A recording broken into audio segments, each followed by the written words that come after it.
literally nothing to lose. And I know that sounds cliche, but obviously people in our area, think we can win. But in the state, from what they returned and what we returned and who they have and who they brought in this year, they're definitely the favorites. Hey, personal, I think it makes us put one at more. Instead of people thinking we're going to lose, it's like, all right, we'll show you.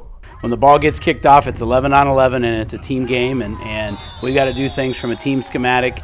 We got to do things in the kicking game. We got to, there's just lots of aspects to the game. It's not 7-on-7, and it's not 1-on-1, and the fact that it does take 11 players to get their job done. I like our chances in that regard.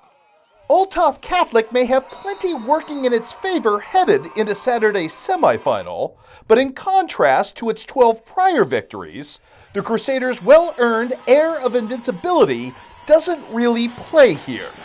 No one in Camp Point is grousing about their next opponent and how they shouldn't be a Class 1A team, nor about Althoff's built-in roster-building advantages. You get dealt the hand you get dealt, and we knew that Calhoun and Althoff were going to be standing in the 1A South at some point. And Greenfield in our minds are probably going to be three teams we're going to have to see because that's what's happened, and so this isn't unexpected in our mind.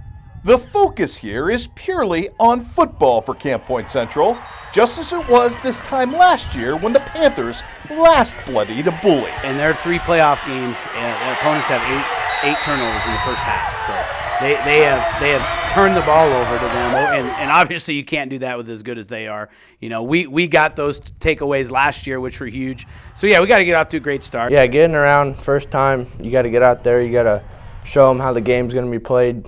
Take power, and they shut down. And in that regard, Central's ability to take in stride what they are facing, from a sophomore quarterback who's thrown for over 1,800 yards and 31 touchdowns, to facing perhaps the best running back in the entire state of Illinois, in Oregon-bound Dierre Hill Jr., to make all that simply another week's assignment is a net plus working in the Panthers' favor as well. We understand who they have, but we got to look at it from a schematic standpoint. We got to look at tackling. And I mean, that's literally what it boils down to. Defensively, if we can tackle them in space, and then offensively, they haven't seen our offense, other than last year.